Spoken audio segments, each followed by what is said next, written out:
감소를 하지만 장기적으로는 과거 수준에 가깝게 회복이 될, 거기에 대해서 저희가 얘기하는 것들은 이제 항공 쪽 관련된 얘기들, 정유, 신재생 같은 에너지 쪽, 건설 이런 것들은 과거보다 상당히 감소는 하겠지만 아주 장기적으로 천천히 서서히 회복은 될 것 같다라는 것들. 두 번째로 자동차라든지 농업, 생각보다 기술 혁신을 통해 가지고 어떻게 보면 위기 이전 수준보다 성장할 수 있는 포텐셜이 있을 수 있다. 한 번 같은 경우에는 위기 이전 수준으로 좀 더 빠르게 장기적으로 안정화가 되는 유형의 사업들인 거고요. 우리는 뭐 화장지라든지 뭐 의류 장비, 식료품, 마지막으로는 단기적으로 는 것들이 장기적으로 성장 모멘텀으로 유지될 수 있는 것들, 자동화 장비 이런 것들이 있는 것 같습니다.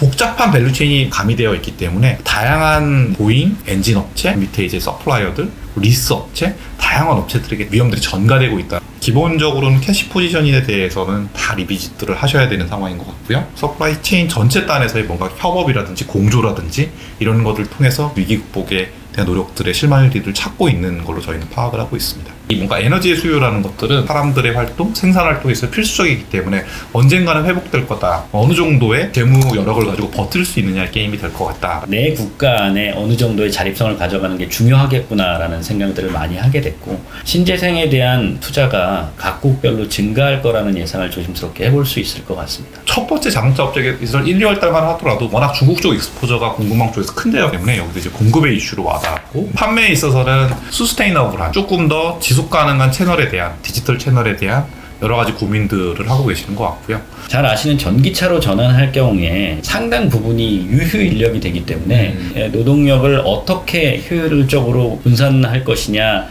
현금 확보 및 유동성 관리, 현금 회수 및 신용 관리 중점적으로 해야 된다. 비용 같은 경우는 최악의 시나리오까지를 감안했을 때 우리는 살아남을 수 있는 거냐, 당장 해야 되는 조치는 뭐냐라는 거를 고민해 보셔야 된다. 그다음에 고객 및 영업은 고객 중심의 시각 유지해서 우리에게 중요한 고객에게 충성도를 높이고 점유율을 유지하는 데 포커스를 하셔야 되는 것 같고, 운영도 역시 아까 말씀드렸지만 운영을 안정화시키고 서플라이 체인 안정화시키는 거 중요하고, 어떻게 하면 직원들이 재택을 하면서 훨씬 더 효율적으로 일할 수 있는지 하드웨어에 투자가 잇따라 나고요.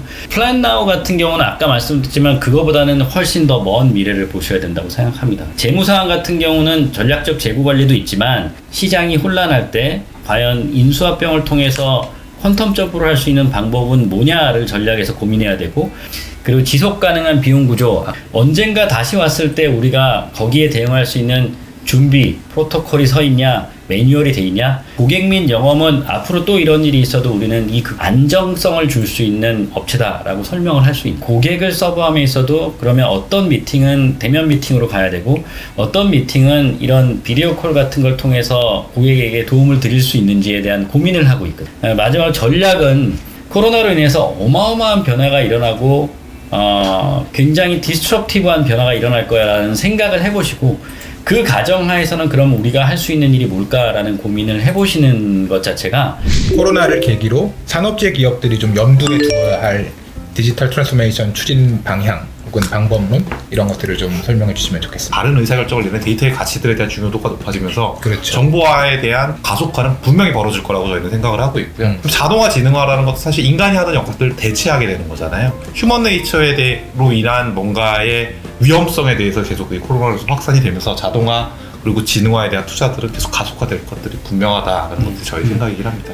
아까 말씀드렸듯이 이제는 고객을 우선순위화해서 중요한 고객은 그 고객을 전담해서 대면할 수 있는 조직과, 그 다음에 그렇지 않은 고객들, 우리가 비용을 최소화하는 고객으로 나누고 그 나눈 고객들을 온라인화해서 디지털화해서 서브할 수 있게 바꾸고 있는 거거든요. 지금 이진우님 질문 주신 내용 중에서 대다수의 B2B 우리 산업재 기업들이 아직 프로텍트 단계를 지나고 있고 리커버, 리툴 단계까지 선제적으로 고민하는 사례는 좀 드문 것 같은데, 과연 어느 시점이 이런 리커버리와 리툴을 본격적으로 또 선제적으로 고민할 수 있는 좀 적기라고 보시는지에 대한 의견을 물어보셨습니다.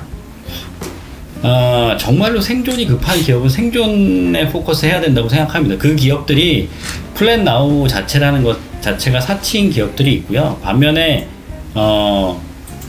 대부분이 리딩 브랜드, 1등 브랜드들인데, 뭐 우리가 액트 나우 해야 될 것들이 뭔지 정리가 돼 있고, 우린 캐시도 좀 있고, 리트머스 테스트 해보니 우리가 이런 상황이 한 1년을 더 가도 그래도 버틸 수는 있겠다 하는 부분들은 이미 플랜 나우를 빨리 가셨어야 되는 거죠. 네네. 근데 그 중간에 어딘가에 대부분의 기업들이 계실 거라고 생각하고 희망을 하는데 그러면 일단 액트 나우를 생각하시고 실행을 하시고 실행이 돼가기 시작한다고 생각하면 이 화면에 보여드린 것처럼 일부라도 그러니까 우리의 예를 들면 전략기획팀이 이런 걸 담당한다 혹은 생산기획팀이나 구매기획팀이 이걸 담당했던 분들이 있다 그리고 이걸 이제 실행을 해나가고 있다 하면 돌아가기 시작하는 즉시 그러면 그 중에 일부의 인력이라도 예를 들면 10%라도 그러면 다음에 플랜 나우 해야 되는 게 뭐냐 고민을 시작을 하고 네.